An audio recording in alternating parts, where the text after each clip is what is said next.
Bienvenidas y bienvenidos a Pensando en Política. Tenemos hoy a dos grandes invitados, a dos tremendos expertos en el constitucionalismo comparado. Es bastante inusual juntarse a conversar sobre temas constitucionales con gente que tiene una mirada tan interdisciplinaria como David Landau y Roberto Gargarella. Los dos saben mucho y son expertos en derecho, pero también en teoría política, ciencia política, sociología. Han publicado libros en las editoriales más prestigiosas sobre estos temas y también en las principales revistas académicas. Voy a decir unas palabras sobre cada uno de ellos. David Landau es académico de la Facultad de Derecho de la Universidad del Estado de Florida en Estados Unidos. Es doctor en ciencia política por la Universidad de Harvard. Es un experto en teoría constitucional, diseño constitucional y constitucionalismo comparado. Ha estudiado el cambio constitucional y los procesos constituyentes, el rol del Poder Judicial, los derechos y la erosión de la democracia. Asesoró a la Comisión de Verdad y Reconciliación de Honduras el 2011, fue miembro del comité de la revista ICON, o sea, es miembro del comité de la revista ICON y además edita su blog iConnect, donde se dan algunas muy interesantes discusiones sobre los temas de constitucionalismo y ha hecho muy conocido a través de sus publicaciones la idea del constitucionalismo abusivo, que yo creo que va a ser algo interesante de conversar hoy día. Roberto Gargarella es un académico de las universidades de Buenos Aires y de Itela en Argentina. Ella enseña Derecho Constitucional y Teoría Política. Es abogado, sociólogo, cientista político. También es doctor en jurisprudencia de la Universidad de Chicago. Ha sido profesor visitante en varias prestigiosas universidades como Columbia, NYU, Bergen, Oslo, Pompeu Fabra, Southwestern. Y el año pasado recibió un doctorado honoris causa de la Universidad del Paraíso. Y la universidad acaba de publicar el discurso que dio el profesor Gargarella cuando aceptó este honoris causa, que se llama El derecho como conversación entre iguales. Así que esa es una publicación que todos podemos buscar para conocerla. Y bueno, el profesor Gargarella ha estado bastante presente en el debate constitucional chileno a través de especialmente sus trabajos sobre los fundamentos legales de la desigualdad en América Latina, que es una mirada histórica al constitucionalismo latinoamericano, y que además de todas las disciplinas anteriores que mencioné, también hay que incorporar la dimensión de la historia, que va de 1776 a 1860, y también especialmente por el concepto de la sala de máquina, por su énfasis en la preocupación por la parte orgánica del cambio constitucional y no solo la parte dogmática de los derechos. La sala de máquinas es una suerte de continuación del otro trabajo donde ve el constitucionalismo latinoamericano desde 1810 al 2010, pero este concepto de la sala de máquinas ha tomado mucho vuelo en el debate constitucional reciente en Chile. Entonces, para empezar, quisiera hacerles una pregunta a cada uno sobre estos temas que mencioné yo, que son los temas por los que ustedes son más conocidos, digamos, para que después hagamos una conversación quizá más general. Entonces, David, me gustaría preguntarte, ¿qué es el constitucionalismo abusivo? Si tú crees que hay peligro en el proceso constituyente chileno de que seamos víctimas del constitucionalismo abusivo, y también si pudieras vincular con eso la idea de esto de las enmiendas constitucionales inconstitucionales, y cómo podría esa idea de las enmiendas constitucionales e inconstitucionales, que me parece que están un poco relacionadas con la idea de constitucionalismo abusivo, aplicarse al caso chileno, que es un caso donde tenemos una constitución impuesta en dictadura, sin legitimidad democrática. ¿Cómo ajustar esos conceptos a nuestro caso? Bueno, gracias por la pregunta y gracias, Claudia, por la invitación. Y pues es un honor para mí estar acá con usted y también con Roberto. Yo pues sí, tengo ese concepto de constitucionalismo abusivo, que significa más o menos como pues un tipo de cambio constitucional que efectos antidemocráticos, ¿no? Es como algo que ya sabemos, pero es paradójico, que podemos hacer cambios constitucionales que tienen efectos que son marcados y antidemocráticos. Y eso puede pasar por enmiendas constitucionales, también por reemplazos, ¿no? Entonces, yo creo, por ejemplo, que acá en América Latina las experiencias de Venezuela, Ecuador, Bolivia, ha tenido una influencia muy marcada en ese sentido, en que esos fueron tres procesos que sí tenían, pues, efectos en contra de la democracia, ¿no? Que fueran importantes, que fueran marcados, la verdad. Pero la cosa que quiero decir probablemente lo más importante en ese sentido es que el contexto es muy importante, ¿no? Entonces, creo que en Chile las experiencias en Venezuela, Ecuador, Bolivia ha tenido una influencia como modelo negativo, ¿no? En algún sentido. Eso para decir que no queremos hacer un proceso constituyente por el riesgo de ese tipo de resultado. Pero yo creo que la verdad es que el riesgo de ese tipo en Chile creo que es bajo, ¿no? Y hay otros tipos de riesgos también en los procesos constituyentes. Otro tipo de riesgo, por ejemplo, es el riesgo de que una minoría intransigente puede parar un proceso con mucho apoyo, ¿no? Con un apoyo muy, muy amplio. Y eso ha pasado también en algunos procesos constituyentes recientes, ¿no? Estoy pensando quizás el ejemplo más obvio es lo que pasó en Islandia después del crisis económico, en que había un proceso constituyente con mucho apoyo, había una asamblea constituyente exitosa, pero en fin, las instituciones políticas ordinarias no adaptaron el texto constitucional, ¿no? Ellos dijeron, en fin, no queremos hacer nada. Y por eso Islandia no tenía una constitución nueva, aunque había mucho apoyo social por el proyecto. Entonces, es como un balance delicado entre las dos cosas y creo que la verdad es que en el contexto chileno yo tendría más miedo del segundo riesgo, ¿no? Del riesgo de que un proceso con mucho apoyo podría ser parado por fuerzas como minorías pero poderosas en la política. Pues sí, voy a decir eso. En la política. Y la otra cosa también es que el riesgo de constitucionalismo abusivo con un reemplazo constitucional es más alto cuando el proceso está adaptado afuera de las reglas constitucionales, afuera del orden constitucional. Eso es lo que pasó, por ejemplo, en Venezuela.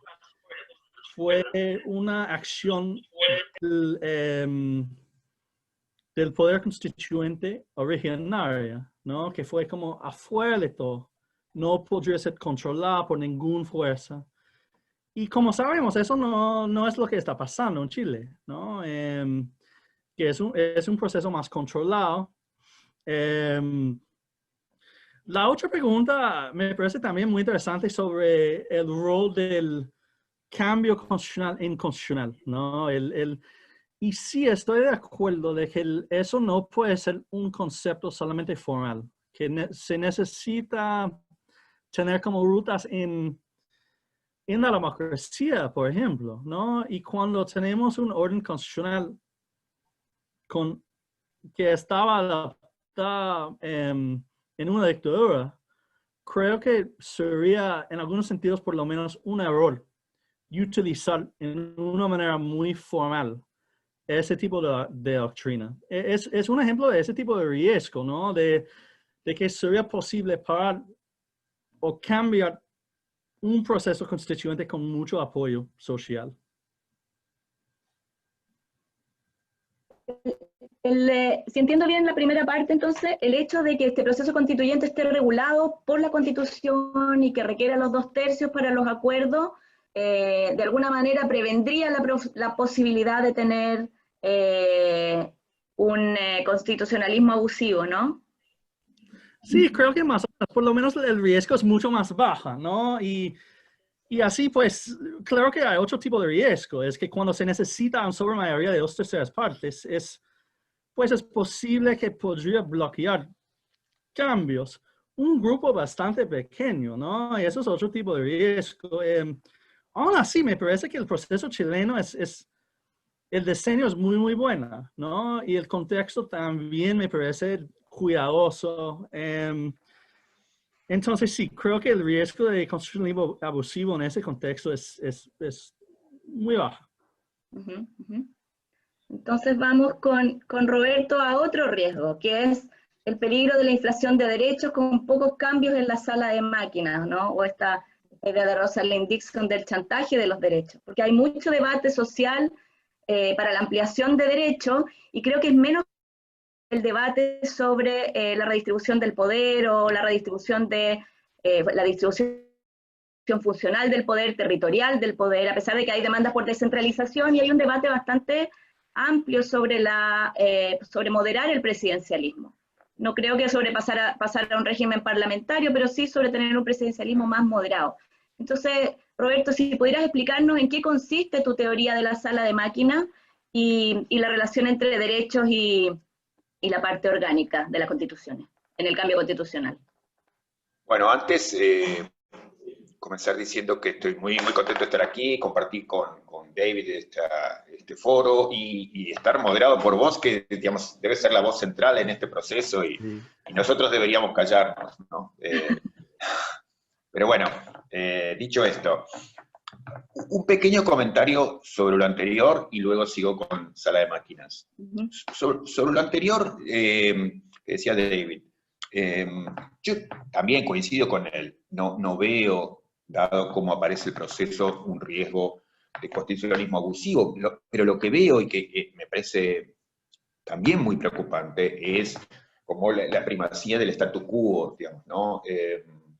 Entonces, la historia de Chile es una historia de las élites de Chile, y digamos, la historia constitucional de Chile, de la historia de las élites de Chile. Y es importante salir de ahí, es una gran oportunidad para correrse un poco de allí y ojalá puedan transitar esto de un modo interesante. Y aquí paso a la cuestión de sala de máquinas.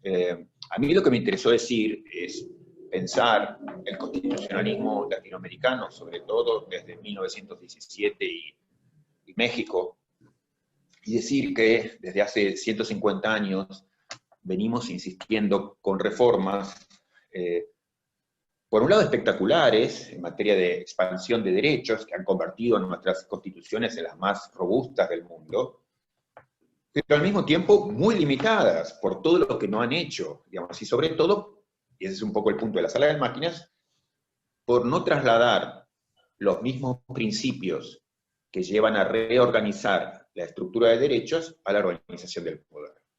Con lo cual tendemos a insistir en un diseño que ha partido a nuestras constituciones en dos, digamos, como poniendo dos almas en el constitucionalismo latinoamericano. Entonces, una alma del constitucionalismo latinoamericano es progresiva, de avanzada, social, democrática, horizontal, y la otra se mantiene, digamos, verticalizada, cerrada, en un punto elitista, y convivimos con ese diseño. Y entonces, lo espectacular que hemos hecho con una mano, lo hemos negado con otra. Y casi peor que eso, porque aún lo espectacular lo ponemos en riesgo al dejar a los derechos dependientes de una estructura de poder muy cerrada. Entonces, digamos, si yo tuviera que hacer un solo punto sobre el proceso que viene en Chile, rogaría de que no insista Chile con la misma línea de errores, yo diría, que ha tenido todo el constitucionalismo latinoamericano. Lo llamo errores para llamarlo de algún modo, yo creo que tiene que ver con el modo vertical de construcción constitucional que ha llevado a que el poder, digamos, un poco en la línea de lo que decía Dixon, organice los derechos de ese modo como forma de sobornos, extorsiones, para mantenerse o expandir sus capacidades, ¿no? Entonces, es algo peor que un error. Entonces, lo que yo rogaría es que, a partir de la necesidad que comparto, digamos, de readecuar la sección de los derechos y sumarse al tren latinoamericano, que es una necesidad genuina y que es importante, sobre todo a la luz de una cultura jurídica formalista y textualista, es importante, sí, es importante expandir la lista de derechos más o menos, digamos, en el estilo latinoamericano. Pero es imprescindible no repetir el mismo error de todos los países latinoamericanos y abandonar al poder, digamos, la organización de la estructura de rama de gobierno para mantener todo como era antes. ¿Qué es lo que se puede hacer en la materia? Digamos, de eso podemos conversar, pero una sola cosa diría por ahora, y es que a mí me aburre y no me interesa el debate presidencialismo-parlamentarismo. Yo creo que, digamos, tenemos que salir de ese debate. Por supuesto que necesitamos terminar con la organización hiperpresidencialista que tenemos, pero para pensar en formas que le den más protagonismo a la ciudadanía, y hay formas posibles. Por supuesto, podemos ver qué es posible, pero hay maneras de imaginar lo que es deseable y pensarlo en maneras que sean asequibles, pero yo no insistiría en el viejo debate de que para salir del horror del hiperpresidencialismo pasemos al horror de un parlamentarismo a la italiana, ¿no? O cosas por el estilo. Entonces, ¿de qué modo abrimos la organización del poder a la ciudadanía? Esa sería como mi preocupación, ¿no? Entonces, por un lado, entonces, no abandonar la reflexión centralísima sobre la organización del poder, aun cuando se ajusten los derechos como deben ajustarse, y no quedarse enganchados tampoco en el debate presidencialismo-parlamentarismo como si fuera, digamos, lo que no es, ¿no? Eso diría por ahora.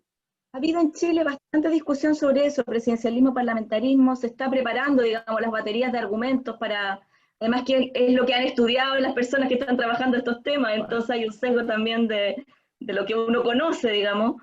Pero claro, tenemos un sistema de partidos muy debilitado, tenemos mucha desconfianza en los partidos y en la política en general, entonces quisiera vincular ese problema con una segunda pregunta que también quiero hacerles a los dos, que es el tema de la participación en la política en general y en el proceso constituyente, o sea, la relación entre quién hace la constitución y cómo queda diseñado el sistema político hacia el futuro.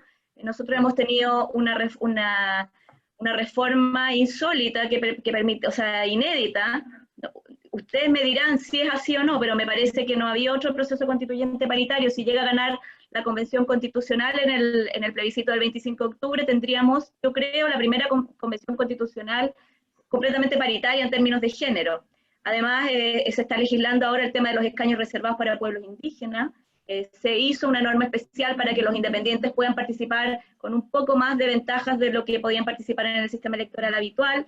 Entonces, parte de la demanda de participación se ha volcado en este mecanismo electoral un poco, o sea, mucho más abierto para la Convención Constitucional, pero aún eso no es suficiente y tenemos, por otro lado, gente que se autoconvoca, que se reúne antes de la pandemia, que se reunía en cabildos autoconvocados, en plazas, muchas comunidades discutiendo sobre el tema constitucional, y ahí uno se pregunta cómo se puede vincular toda esa participación ciudadana con lo que va a ocurrir después en la Convención Constitucional. Un poco retomando lo que decía David del caso de Islandia, si es posible construir puentes entre esta experiencia hermosa de participación que tuvo Islandia y una que tenga en cuenta el sistema político y que por lo tanto permita que no quede en nada como ocurrió en Islandia el proceso, y que se construya un puente entre estos dos mundos, entre un mundo elitista donde todas las decisiones se toman en un órgano representativo y a puerta cerrada, y este mundo más social, más abierto. Déjame decir dos cosas pequeñas. Una es que afirmaría como principio general, algo que alguna vez discutimos, que eso también es un hecho en la historia latinoamericana constitucional, que los resultados de la Convención Constituyente tienen mucho que ver con la composición de la Convención Constituyente. Entonces, convenciones constituyentes de élite, digamos, construyen organizaciones constitucionales de élite. Y entonces, esta es una buena noticia, digamos, las formas de paridades en Chile. Luego, sobre lo otro, bueno, Chile mismo dio ejemplos, yo creo que mundiales, desde el fin del gobierno de Bachelet, sobre la posibilidad de organizar, no solamente de modo espontáneo, sino también impulsado, digamos, desde el gobierno, digamos, foros ciudadanos de conversación, y digamos, eso ya se hizo, eso era en todo caso lo imposible, ¿no? Si uno estuviera en el minuto cero, diría, bueno, esto en Chile, no van a querer participar, no les va a interesar. Bueno, no, ya se hizo, ya sabemos que a la gente le puede interesar, que es posible, y entonces ahora yo diría que era lo que sería más fácil, que es cómo hacer para que ciertas de las consideraciones que pueda realizar un foro ciudadano puedan llegar al Parlamento, pero a la Convención Constituyente, pero eso no me parece que es el gran problema. El gran problema era lo otro, ¿no? Porque se enfrentaba a todos los prejuicios de, no, la ciudadanía es apática, la ciudadanía no le interesa, es muy difícil, no van a entender. Todo falso, como todas las críticas de antemano prejuiciosas a todas las experiencias participativas e institucionalizadas en América Latina. Eso diría por ahora. Sí, pues, sí, estoy de acuerdo. Creo que, pues, sí, por una cosa, es cierto que las reglas electorales por las asambleas constituyentes son súper importantes, ¿no? Entonces, eso es una de las preguntas fundamentales y sí es una buena cosa que me parece que ya en Chile son bastante abiertos, ¿no? Y pues más que las reglas electorales como normales en la historia del país. Y eso es por eso podría ser un momento interesante como importante. El otro comentario que tengo es que el modelo durante la administración de Bachelet, con cabildos y todo eso, sí fue interesante, ¿no? Había algunas cosas muy interesantes pasando. Y fue un proceso con un nivel de participación como auténtica, ¿no? Impresionante. El problema, sí, como dices, Claudia, es el puente entre los dos niveles. Y la verdad es que yo creo que en como los modelos comparativos, no tenemos exactamente un modelo que funciona perfectamente para hacer ese tipo de puente, ¿no? No existe. Es cierto que pasó cosas muy interesantes en Islandia, por ejemplo, pero en fin fue un fracaso. Entonces, eso es un tema muy, muy difícil, cómo podemos hacer como efectivos el nivel de participación. Y un problema que tenemos también es que desde la perspectiva internacional, todos dicen necesitamos un proceso participativo, pero nadie sabe exactamente qué es, ¿no? Hay algunos trabajos muy interesantes de Abraxati, por ejemplo, para ver como procesos diferentes en el mundo. Y todos dicen que son participativos, pero la verdad es que, ¿qué significa? ¿Significa solamente un referendo? Claramente que no, eso no es. Pero hay muchos tipos de participación y creo que sí se necesita un mecanismo, por lo menos para hacer un nivel de consideración de las propuestas de ese tipo de grupos, ¿no? En Cabildo y todo. Y eso es difícil hacer, pero creo que eso sería clave. Sí. No, una consideración sobre esto que sugería David, que también es interesante, y en relación con el referéndum. A mí me resulta enojoso, digamos, como latinoamericano, que en América Latina tomemos, o se haya tomado durante mucho tiempo, no sé si todavía, pero como el mecanismo de participación popular en una convención constituyente, el referéndum, ¿no? Y la verdad es eso, es que cuando tienes, como en el caso de Bolivia, 444 artículos, y los pones a un referéndum sí o no, yo creo que es un insulto a la participación ciudadana, porque, digamos, un consultado, un ciudadano puede querer decir, al menos, por ejemplo, para el caso de Bolivia, no quiero reelección, pero me parece fantástico los derechos indígenas. No, tiene que decir, una cosa es la otra. No, quiero una y la otra no, solamente esa opción ya no. Bueno, entonces, a eso le llamamos participación, eso es ratificar, eso yo lo llamo extorsión democrática, ¿no? Democratic extortion, digamos. Eso no lo tenemos que tomar como forma de participación democrática. Suele ser un insulto a la participación democrática a favor del poder concentrado, ¿no? Entonces, en nombre de la participación democrática, se nos impone lo que no queremos para aceptar lo que nos gustaría, ¿no? Sí, también hay algún trabajo académico. Hay un artículo interesante de, creo que es Zach Elkins y Alex Hudson.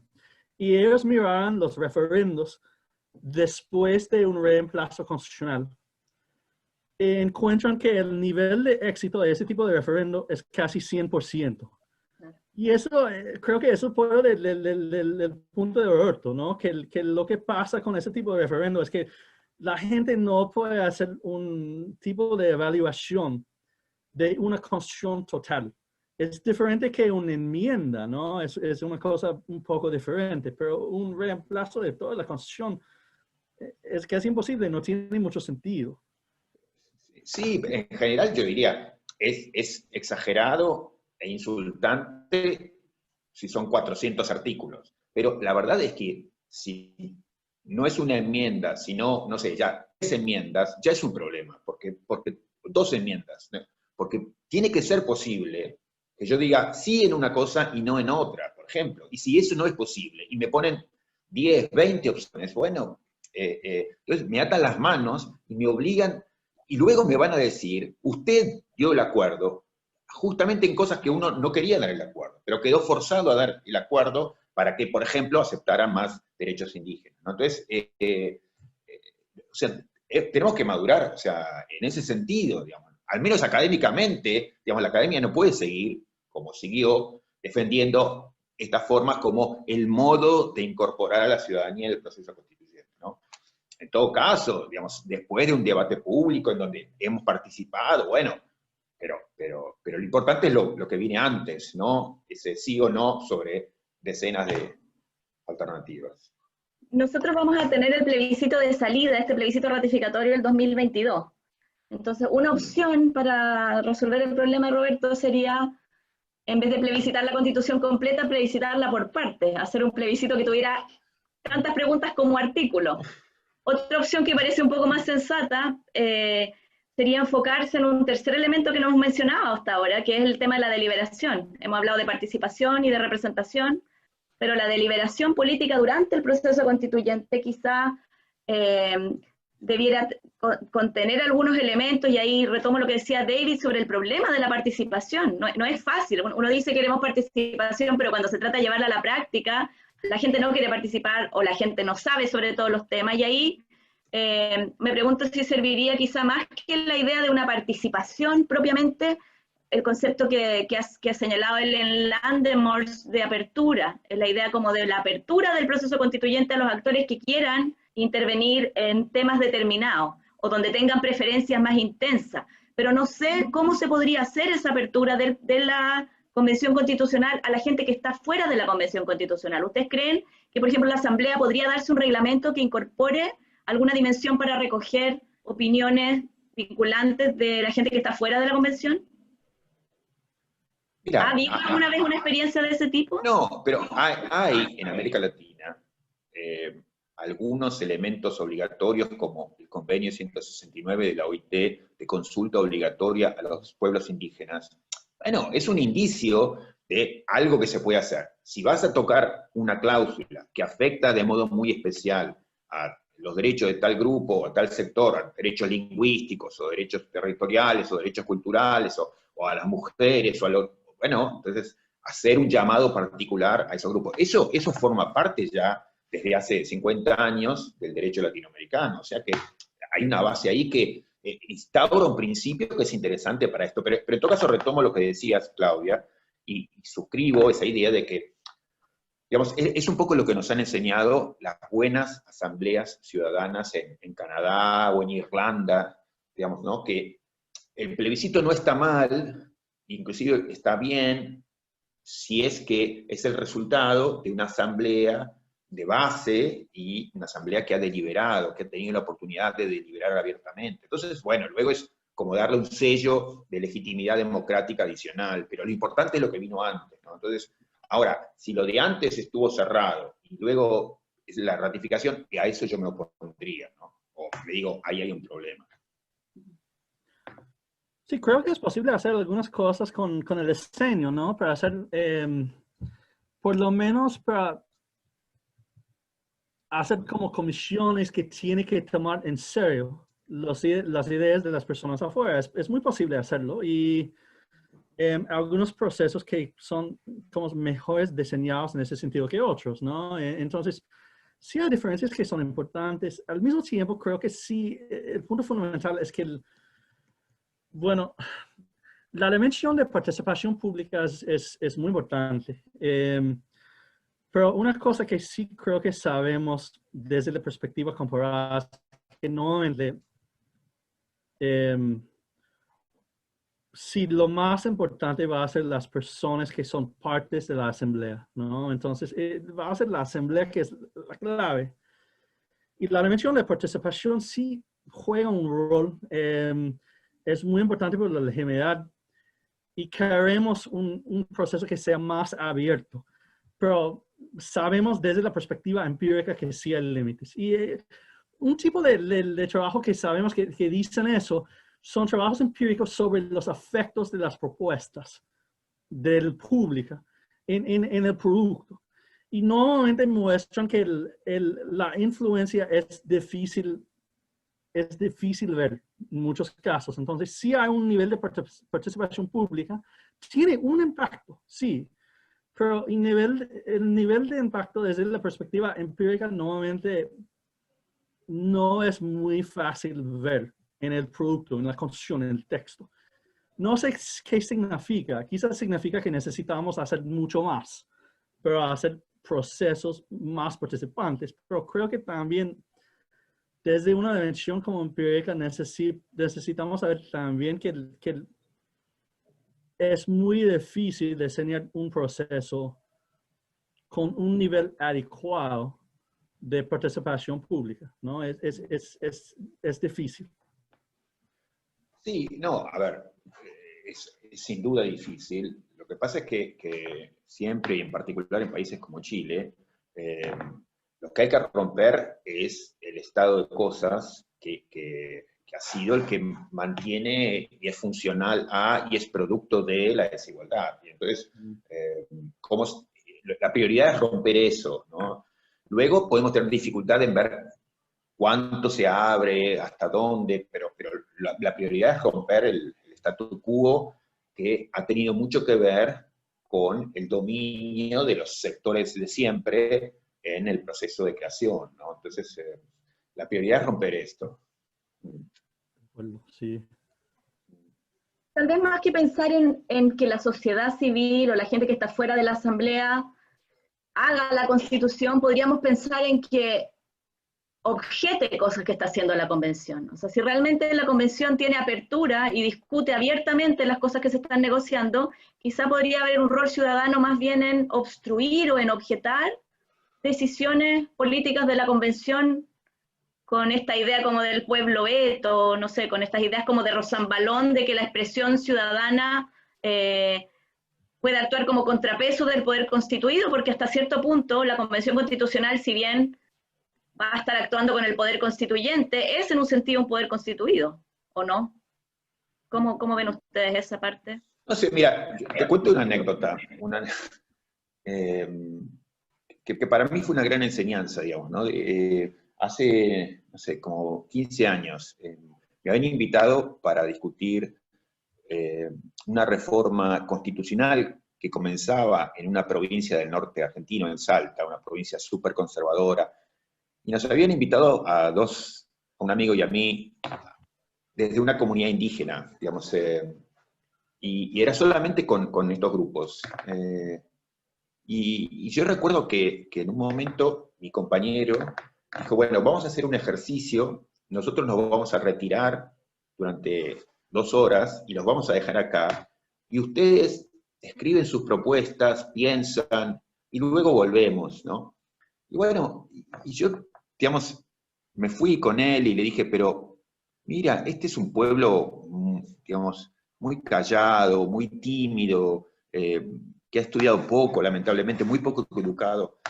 No va a pasar nada. Bueno, te digo, volvimos al lugar y a mí se me caían las lágrimas. Lo recuerdo y se me pone la piel de gallina, porque era un galpón de 200 metros y estaba tapizado de láminas con propuestas, Y es eso, es educativamente, para mí era muy importante. Entonces, a ver, yo entiendo que no hay tiempo, que es difícil, que implementarlo es muy complicado, pero en términos democráticos de escuchar y aprender del otro, bueno, es importante. Entonces, yo diría, no es simplemente una cuestión de calmamos o legitimamos o digamos, apaciguamos el enojo, sino de que uno aprende. Entonces, bueno, a lo mejor esto también, ¿no? Que uno podría decir, hacemos una primer reforma constitucional importante y luego seguimos la conversación por otros medios, de enmiendas o lo que sea, digamos, más abiertas, no sé. Pero el principio general debería ser, tenemos que salir a buscar conocimiento, ¿no? Y tenemos que salir a aprender, a escuchar al que piensa distinto.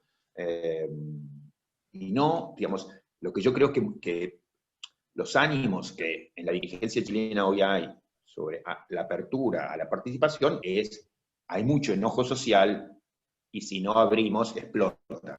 Bueno, está bien, entiendo, pero hay algo mucho más importante y más democrático que es digamos, la cuestión epistémica de la democracia, ¿no? Necesitamos conocer puntos de vista que no conocemos.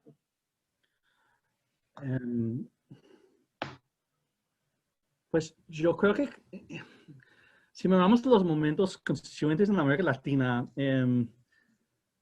normalmente ha estado una tensión muy interesante como entre como tres tipos de grupos, ¿no? Una es la Asamblea Constituyente, otras son las otras instituciones políticas, y la tercera es el público, el pueblo, ¿no? Pues, y lo interesante es que casi siempre hay una tensión entre los tres en algunos momentos.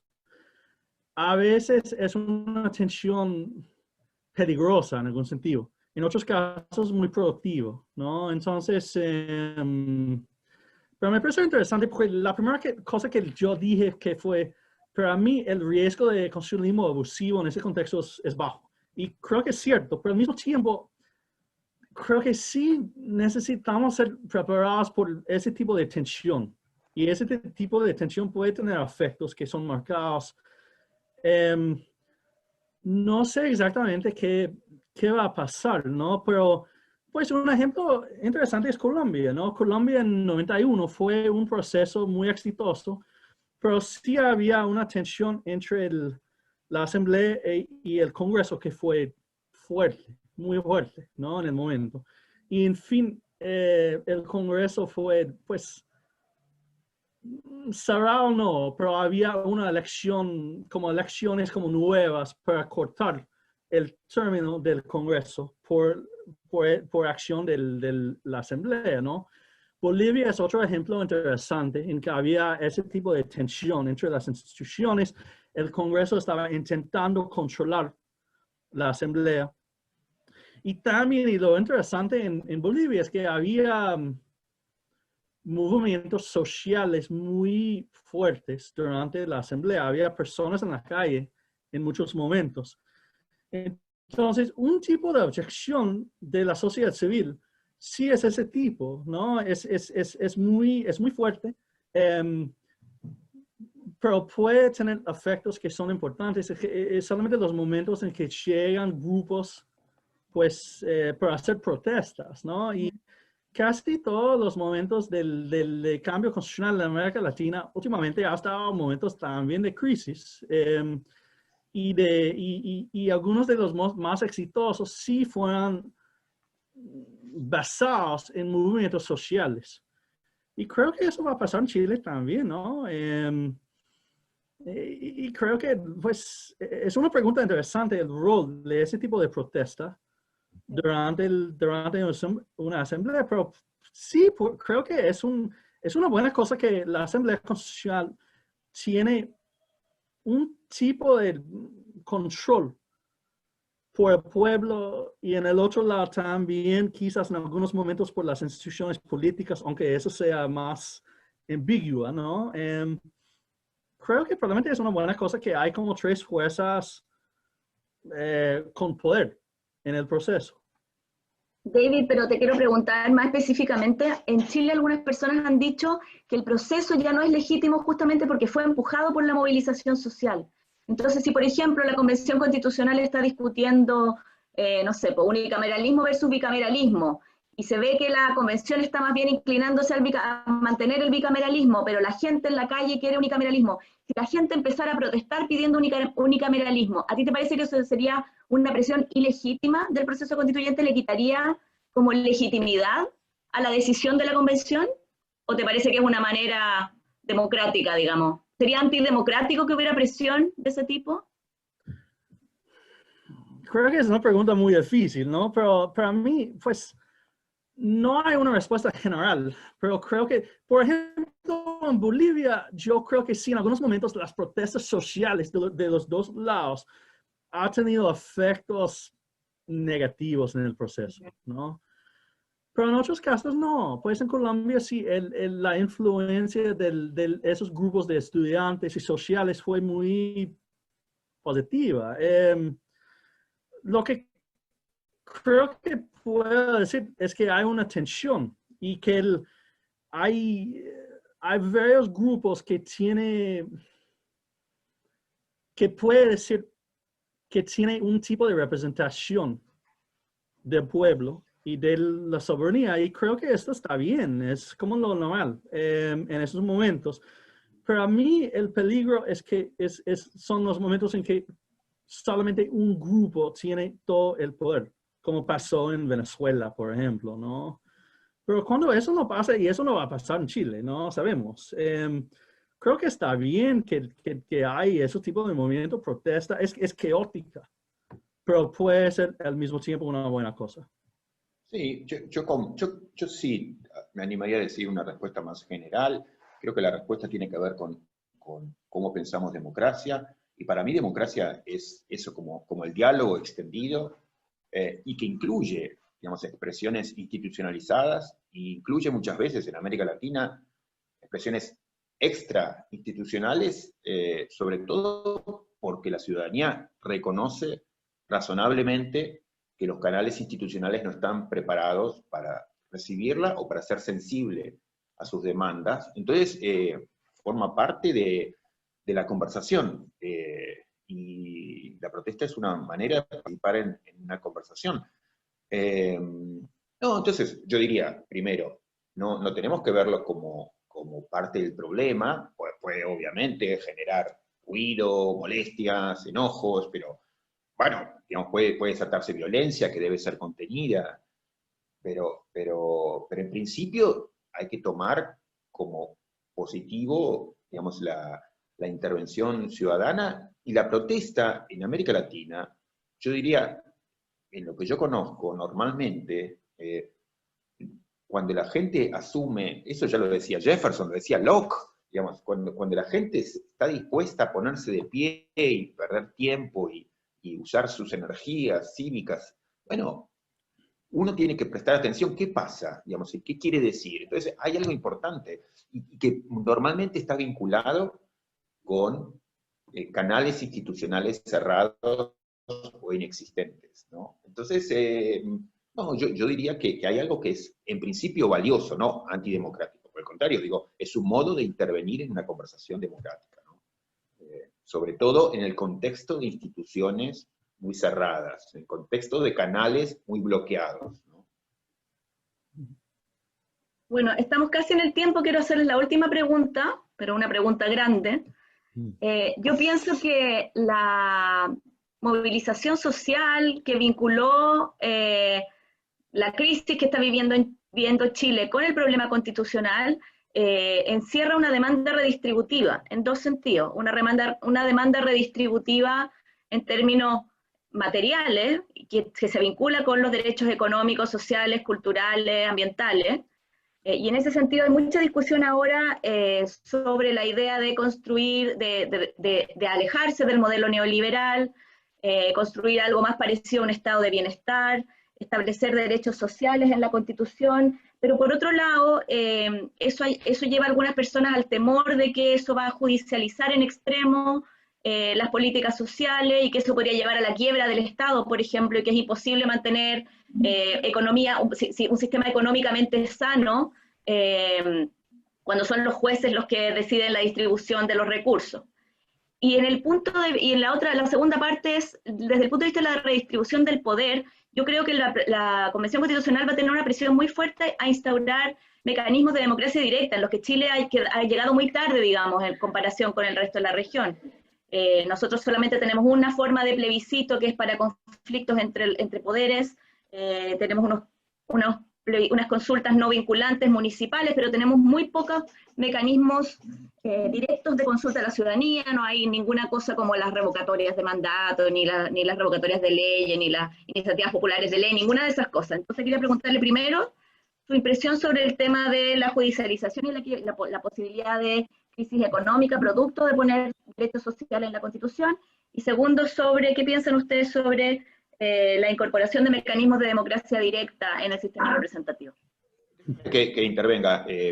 Intervengo primero agradeciéndote por las excelentes preguntas, realmente, o sea, buenísimas las preguntas, y también por los comentarios de David, que también son siempre súper iluminadores. Y sobre la judicialización, yo diría, a ver, el modelo colombiano me parece que es interesante como primer paso, que es romper los límites en el acceso, otorgando al mismo tiempo ciertas formas como la tutela, de acceso muy sencillo a las altas cortes. Eso es interesante. Y eso va de la mano también de ciertas como reflexiones doctrinarias que a lo mejor deberíamos institucionalizar de algún modo, sobre la intervención de los jueces en cuestiones que tienen que ver con derechos sociales. Y yo creo que tenemos un montón de novedades en toda la región y más allá de lo que yo llamaría, o que se llama como formas dialógicas de intervención judicial en cuestiones de derechos sociales, que son muy saludables, en donde, por un lado, los jueces se ven atosigados por demandas que nunca habían tenido de sectores bajos, que eso siempre se ha traducido en mayor sensibilidad a ciertos intereses, y segundo, formas de respuesta y remedios judiciales que, digamos, a través de los cuales los jueces no es que deciden y reemplazan a la política diciendo cómo debe reasignarse el presupuesto, pero sí que convocan, obligan, fuerzan a la política a decidir sobre cuestiones presupuestarias que no está considerando. Entonces, eso me parece importante. Entonces, por un lado, el juez como receptor de la crítica social, a través de facilitarle el acceso ciudadano a la justicia, y segundo, el juez no como última palabra o autoridad que decide en lugar de la política, sino como facilitador de la política, como, digamos, ayuda a la política y promotor del diálogo sobre cuestiones de derechos sociales, ¿no? Entonces, digo, en los mejores casos, que no han sido tantos, pero que ha habido en América Latina, cuestiones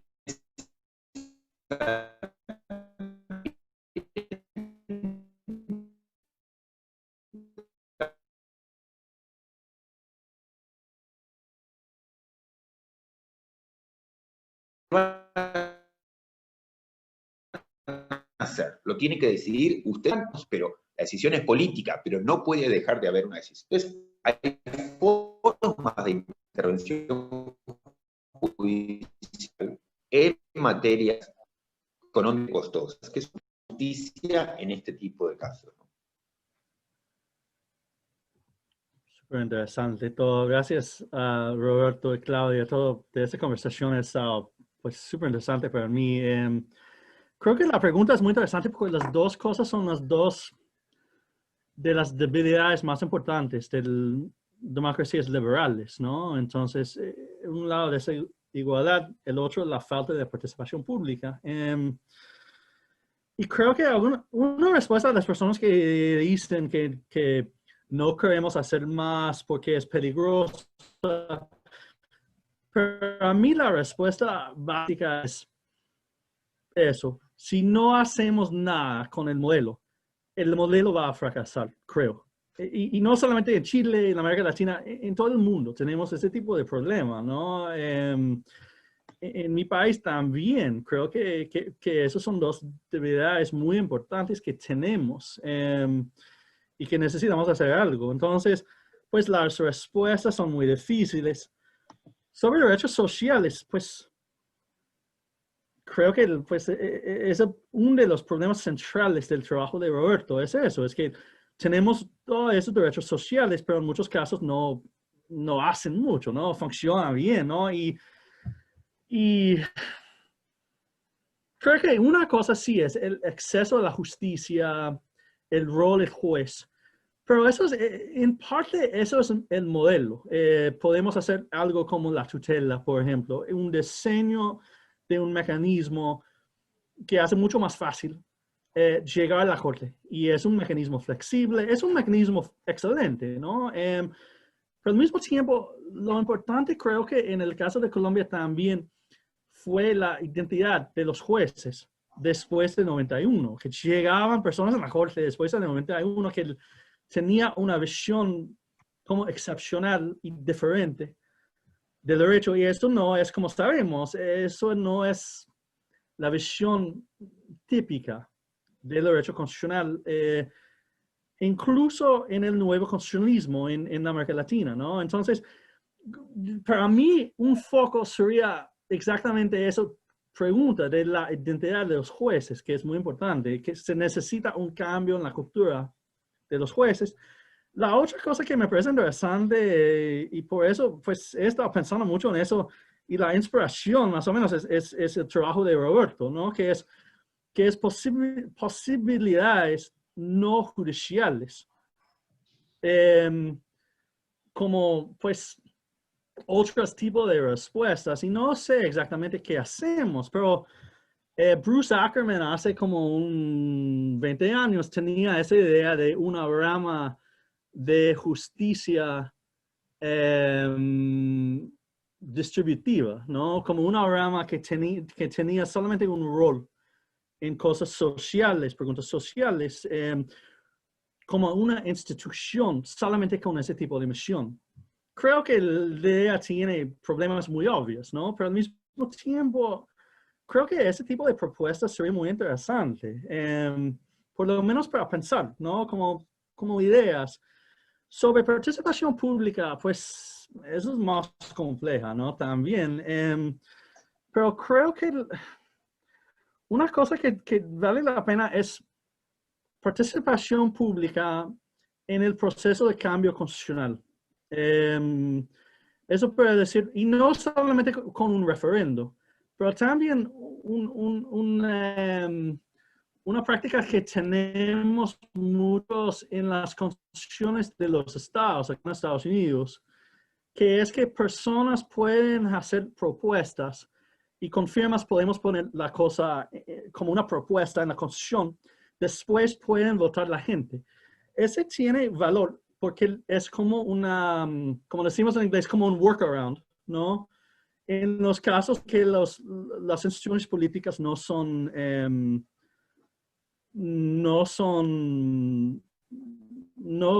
haciendo como una respuesta a la gente.